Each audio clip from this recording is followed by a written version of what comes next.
Hello, welcome to Alyssa Jean's Reviews, and this is my review for Star Trek Strange New Worlds, Season 1, Episode 7, The Serene Squall. A spoiler warning is in effect. If you have not seen this episode, you will be majorly spoiled very quickly into my review because I'm going to jump to it in just a moment here. So you should not have clicked on this video if you have not seen the episode. I just think that's a general rule of thumb. Why would you click on an episode review of an episode you haven't watched yet? You should just never do that because they all have spoilers unless it says it's spoiler free specifically. Anyways, so let's jump right into it with my overview. I was having a hard time deciding how I feel about this episode. Like, I really had to process it and think on it. So it's somewhere in between. I absolutely fucking love this episode, and I have a lot of problems with this episode, and I don't like it that much. Like, I can't really decide where I land on it. And I'll start first with the reasons why I may not like it as much. And it has everything to do with me having to decide if I accept how much this episode really pushes the bounds of canon. I think even more so than some of the other episodes. Some of the other episodes previous to this were starting to nudge on the canon a little bit. This one really pushes on it. And I'm speaking specifically of Spock's relationships with T'Pring and Nurse Chapel. I don't think either of those make sense with what we see in TOS. And that was already the case leading into this episode, but I think they really just kind of went off the deep end with that. There is absolutely no way that the version of Nurse Chapel and Spock that we see in TOS had this kiss and had this kind of exchange that they have in this episode. I just can't see it happening. And this on and off again relationship with T'Pring and how close the two of them seem to be, that does not line up with Amok Time at all. And I've said this previously, but this episode I think really just crossed the line of there's no going back now. It definitely contradicts canon, so I just have to think about, am I okay with that? Because I am accepting some canon breaking things in the other show that I'm reviewing, which is Obi-Wan Kenobi. So I've got to accept, decide if I accept that. And I'm leaning, the more I think about it, toward, yeah, you know what? Because this is a great fucking character story for Spock. What does line up with TOS is Spock's struggle between his human side and his Vulcan side. And that was on full display here because we see Spock in Discovery more on the human side. We see Spock in TOS. He has accepted his Vulcan side.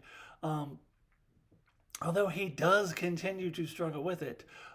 But he's embraced the logic a lot more in TOS. So to see this struggle that he's having does line up with canon, and it's really interesting, and it's a really interesting character story, and it's remarkably well written and well acted by Ethan Peck. So I would actually say this is the strongest Spock episode of the season. With all due respect to Spock Amok, I think this one is stronger because it doesn't have the silliness, at least not in the Spock storyline. We'll get into the Captain Pike of it all a little later, but the Spock storyline here takes his struggle a little more seriously than it did in Spock Amok. So because of that, I think I am leaning toward forgiving the canon-breaking things that are happening.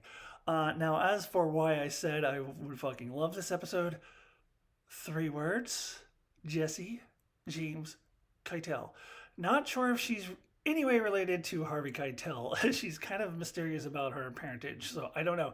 This is the actress who plays the character who's first introduced to us is Dr. Aspen, but later we find out is Captain Angel. She was fantastic in both roles.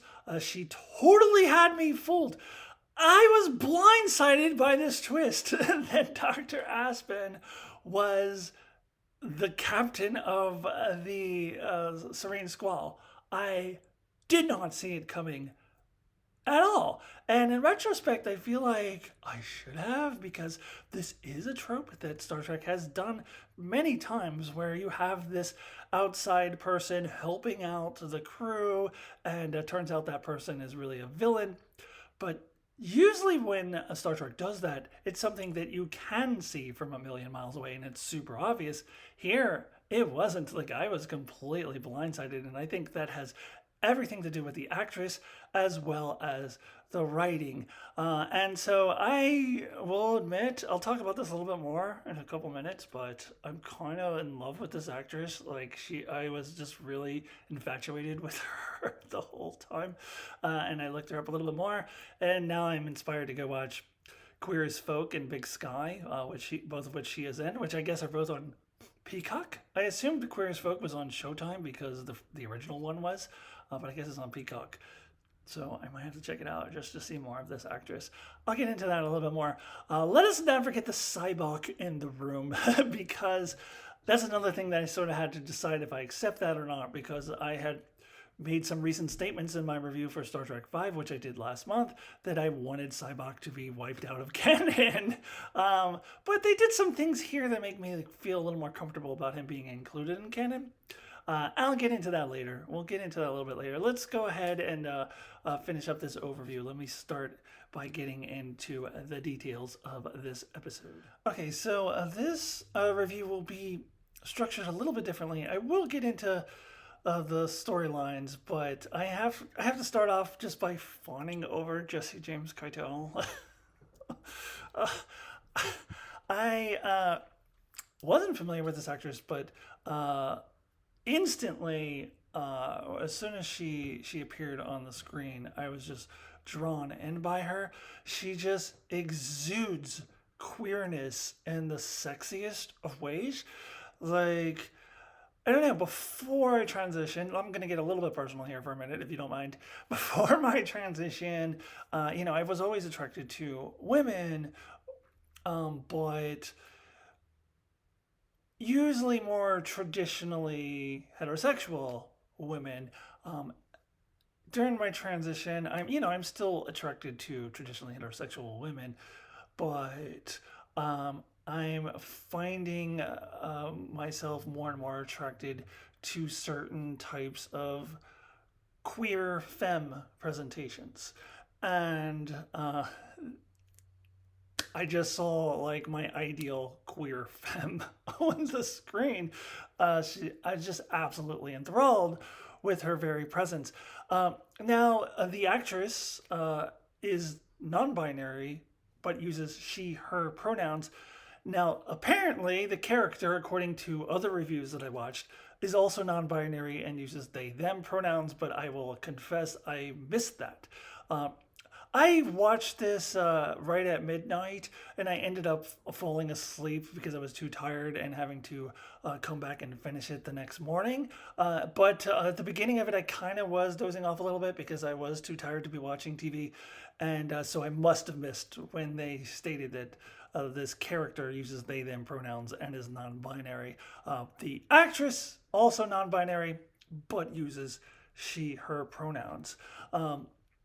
So I had to look her up. Found out she played a non-binary character in Big Sky, also in Queer as Folk, as I mentioned before. So I got to check those shows now. It's gonna be a while because I still haven't finished season 1 of Stranger Things, and I was waiting to start season 4 or 3 of The Boys until I finished season 1 of Stranger Things. So I haven't even started season 3 of The Boys yet. So I have a lot of TV to catch up on before I get to any of that stuff, but I will eventually. Anyways, so I was really, really curious. This actress, from what I could tell, identified as non-binary. Some sites mentioned that she was transgender.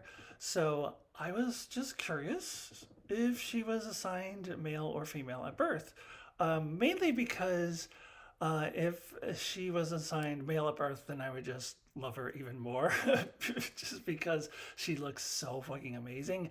And let's be honest, like those of us assigned male at birth, we have these, masculine facial features. I still feel like I have, and there's a lot of things that we need to overcome if we are going for a femme presentation.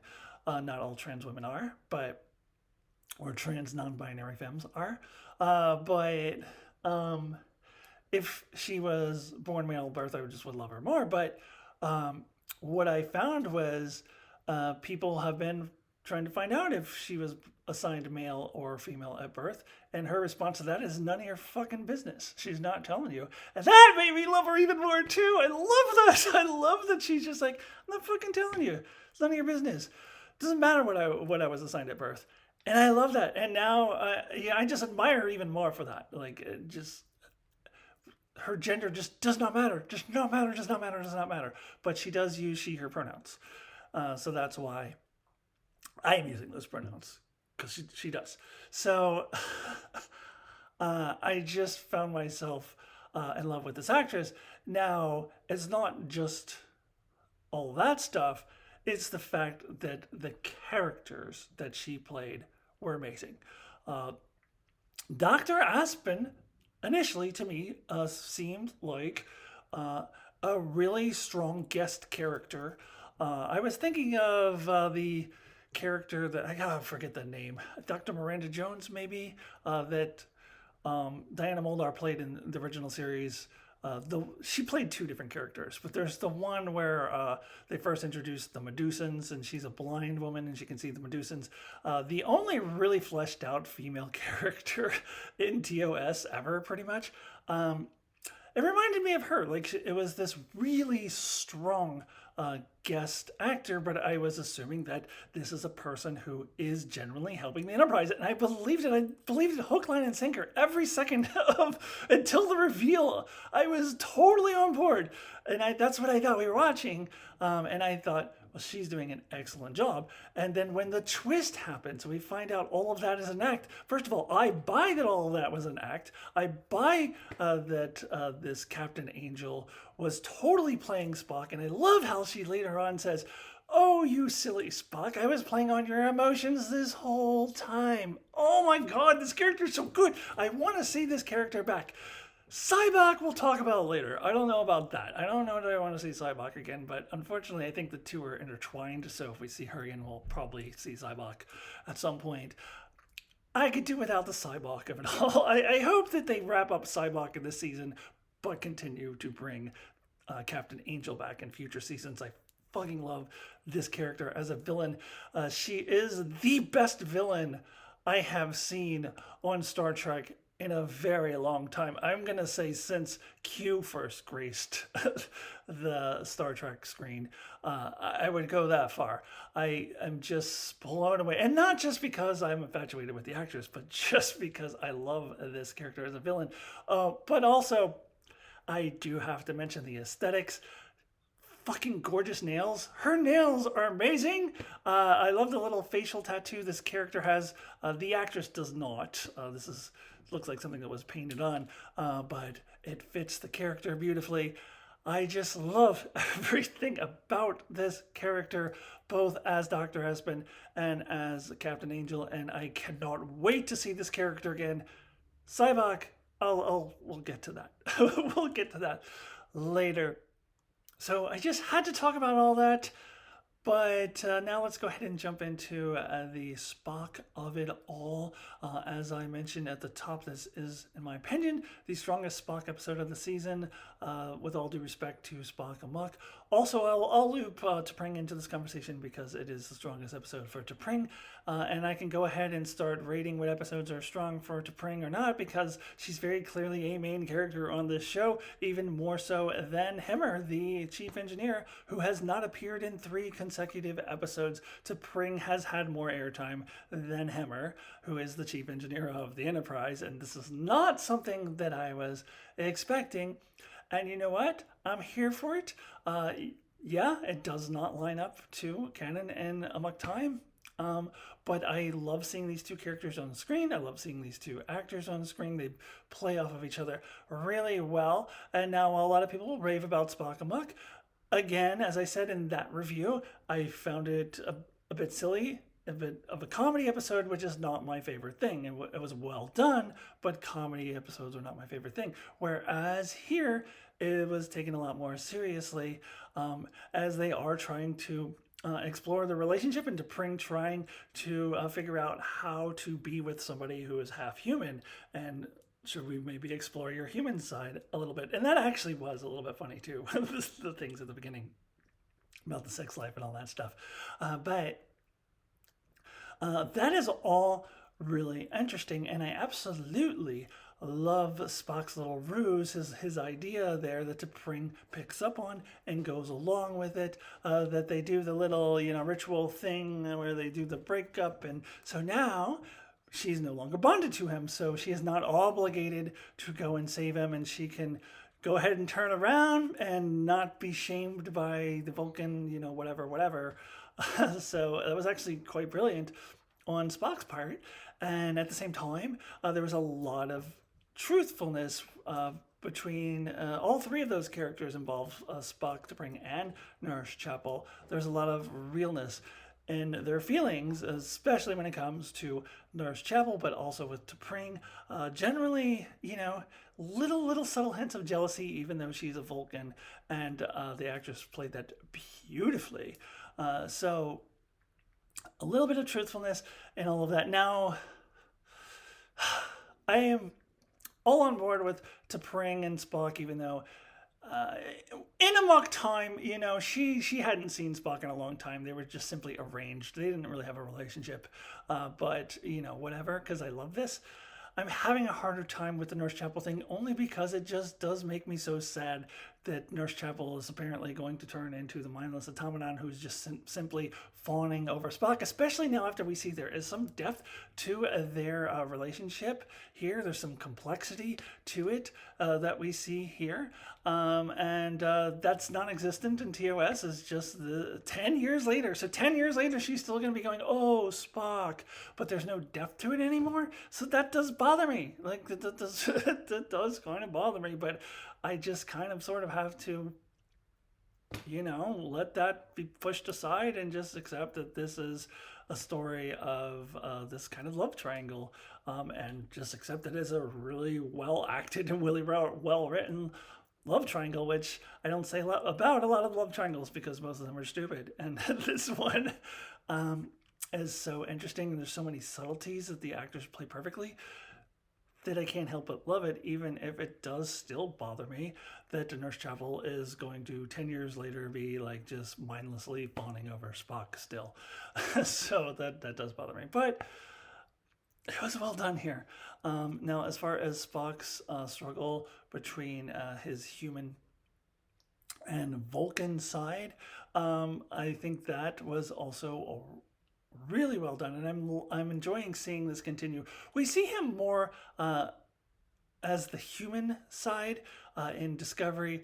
He definitely fully embraces the logic in TOS, as Dr. McCoy can attest, and yet especially once we get into the films, it gets a little bit more complicated, where he does start accepting more of his human side again. And in fact, they bring up that ceremony. I can't remember what it's called now. The ceremony from the motion picture that where a Vulcan just goes full on logic and gives up everything else.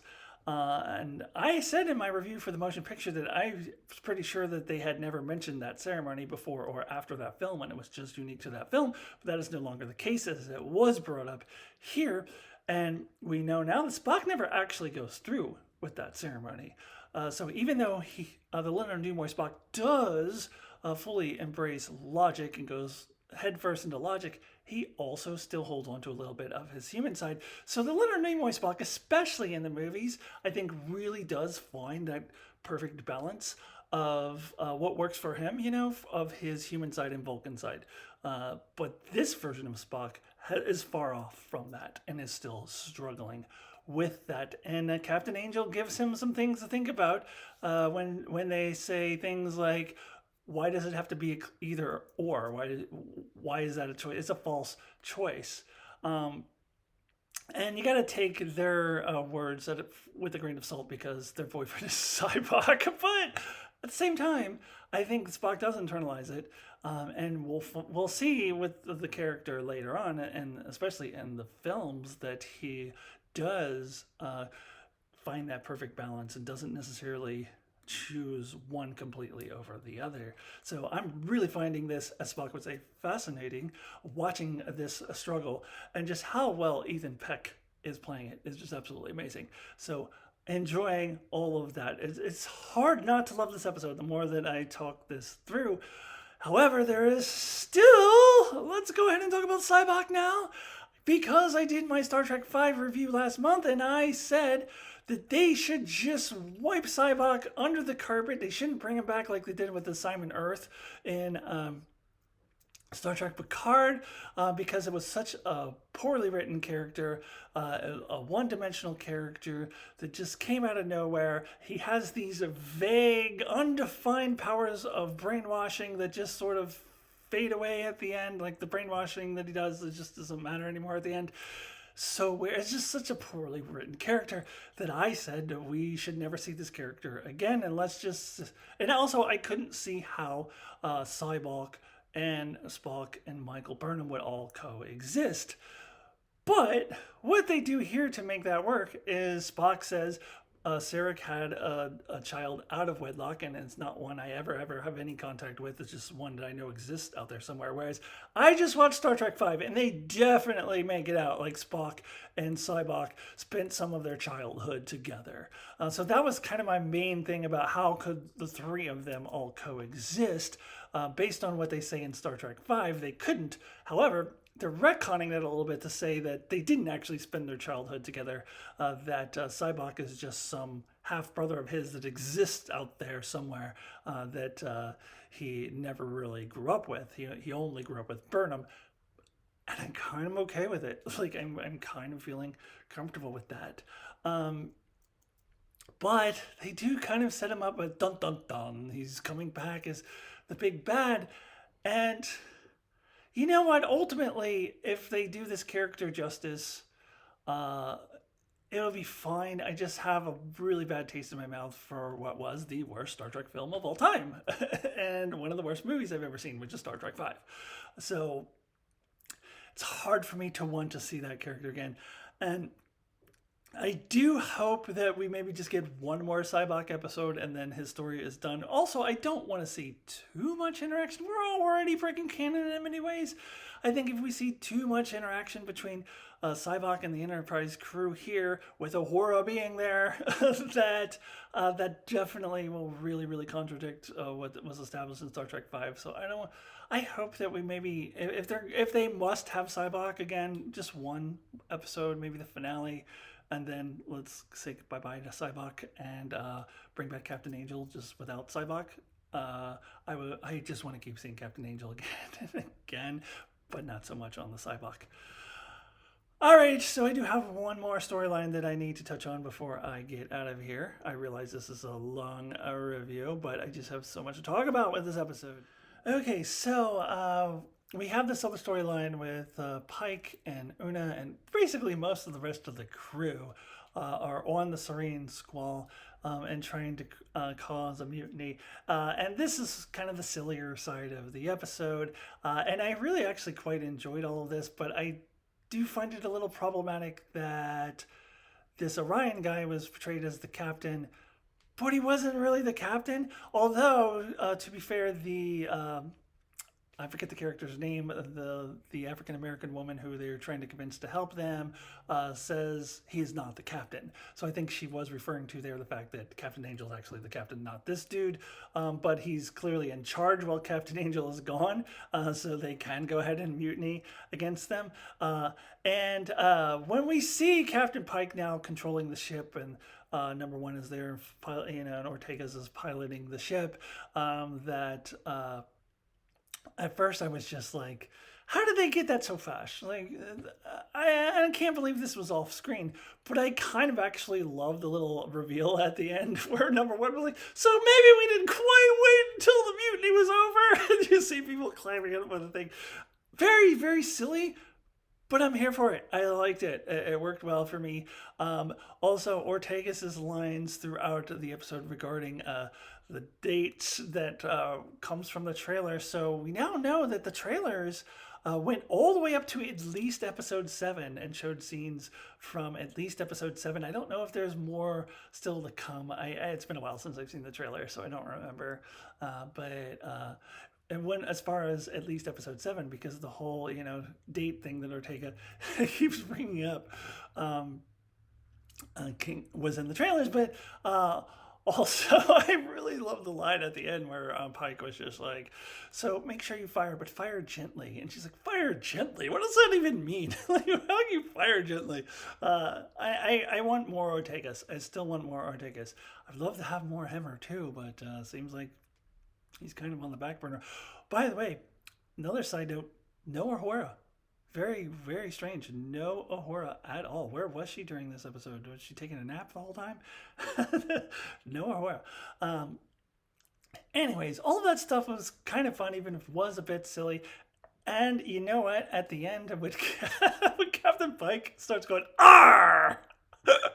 I cracked up, even though it makes no sense that he would know that. But it also reminded me of when Mariner did that in Lower Decks, when they're like, oh, just talk like a pirate. And she goes, "Arr, matey." I don't know. I'm always a sucker for good pirate jokes. So when Pike was sitting there going, "Arr," and then number one is like, "Don't do that."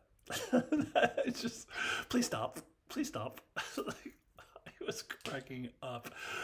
So that all worked for me. And you're like, well, Alyssa, you said you didn't like the comedy episodes as much. I know, but I don't mind the comedy side plots. Like, the main plot was serious and dramatic, and the Spock and T'Pring plot was taken much more seriously here than it was a couple episodes ago. So that I was here for. To have this kind of silly side plot, I'm totally okay with it. It worked for me a lot. So I think I've got everything out of the way. Let me go ahead and wrap this up with my rating out of 10. Okay, now's the time where I give my rating out of 10, with 1 being the lowest possible score, 10 being the highest possible score.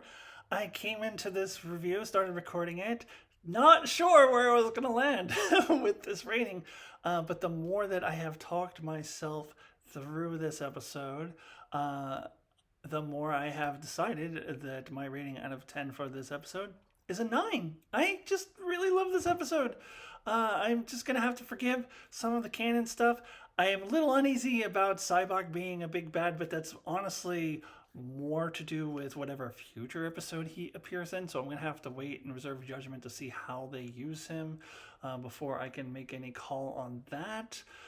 If they use him properly and they, kind of retcon him into being a good character, which he was not in Star Trek V, then I might be okay with it in the future. But it doesn't really apply to this episode, so I can't let that affect my rating of this episode. This episode, I just have to look at the amazing character of Captain Angel with the amazing actress who is my latest celebrity crush. Like, she just exudes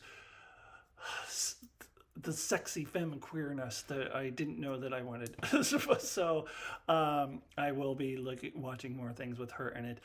And just an incredible character as well. And of course, Spock and T'Pring having an extremely strong episode. And Ethan Peck in particular having a really strong episode. So I'm going to come down on a 9. This is a 9 for me.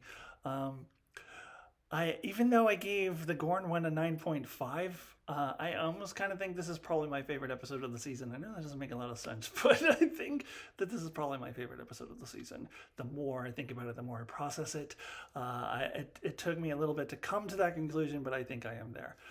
Anyways, that does it for my review for Star Trek Strange New Worlds Season 1, Episode 7. Please join me. We've got 3 episodes left, so join me next week. And please subscribe. Please like. Please comment, but be nice. And check out all my other stuff. Reviewing Obi-Wan Kenobi. Got one more episode of that. I got fun stuff for Pride this month, and also my Star Trek 6 review will be dropping tomorrow, so please check out all of that, and I will see you soon. Goodbye.